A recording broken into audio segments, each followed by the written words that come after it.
नाजरीन, यमनी हौसियों के इसराइल पर तबाहकुन हमलों का सिलसिला जारी है। यमनी फौज ने ताज़ा तरीन कार्रवाई के दौरान इसराइली फौजी अड्डे को तबाह कर दिया।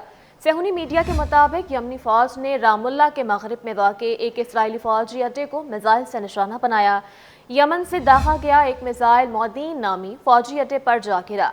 सेहूनी फौज ने यमनी मिसाइल को रोकने में नाकामी का एतराफ़ करते हुए कहा कि यमन की जानिब से दागा गया एक मिसाइल इसराइल की फ़ज़ाई हुदूद में दाखिल हुआ है, जिसे रोकने की कोशिश की गई। ताहम इसराइली फ़ज़ाई दिफाई निज़ाम इस मिसाइल को रोकने में मुकम्मल तौर पर नाकाम रहा, जिसकी तहकीकात जारी हैं। सेहूनी टेलीविज़न के मुताबिक मिसाइल हमले के बाद पनागाहों में भागते हुए 12 आबादकार ज़ख्मी हुए और 9 दीगर अफराद को खौफ के बायस अस्पतालों में भर्ती करना पड़ा। मिसाइल हमले से 1 घंटा पहले इब्रानी मीडिया ने खबर दी थी कि मकबूजा बैतुल मुक़द्दस और तल अबीब समेत मकबूजा फ़लस्तीन के वसी इलाकों में खतरे के सायरन बजाए जा रहे हैं। हमले के बाद बेन गोरीन हवाई अड्डे की सरगर्मियां और परवाजें भी मुअत्तल कर दी गई थीं।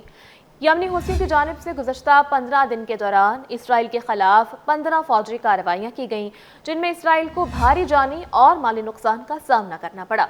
यमनी फौज के तर्जुमान याहिया सरी ने इन कार्रवाइयों के बारे में बताते हुए कहा कि ज़्यादातर हमले इसराइल के मरकज़ तल अबीब पर किए गए। सरी के मुताबिक 19 से 29 दिसंबर तक बुनियादी तौर पर यह हमले अल्ट्रासोनिक बैलिस्टिक मिसाइल से किए गए हैं। हफ्ते के रोज़ अंसारुल्लाह ने जनूबी इसराइल के इलाके नक़ब में नवातीम एयरबेस को फ़लस्तीन 2 सुपरसोनिक बैलिस्टिक मिसाइल से कामयाबी से निशाना बनाया था। इससे कबल जुम्मा को सना और अल हदीदिया पर इसराइली फ़ज़ाई हमलों के जवाब में तल अबीब के करीब बेन गोरीन और हवाई अड्डे को अल्ट्रासोनिक मिसाइल से निशाना बनाया गया था।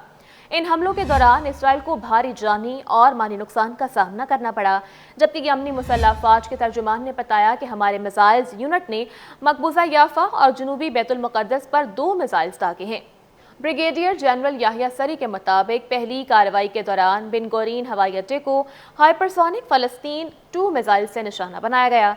यमनी मुसल्लह फ़ौज के तर्जुमान के मुताबिक दूसरी कार्रवाई के दौरान हमने जनूबी मकबूजा बैतुल मुक़द्दस में एक पावर प्लांट को जुल्फ़िकार बैलिस्टिक मिसाइल से निशाना बनाया है। दोनों मिसाइल्स ने अपने अहदाफ को कामयाबी से निशाना बनाया।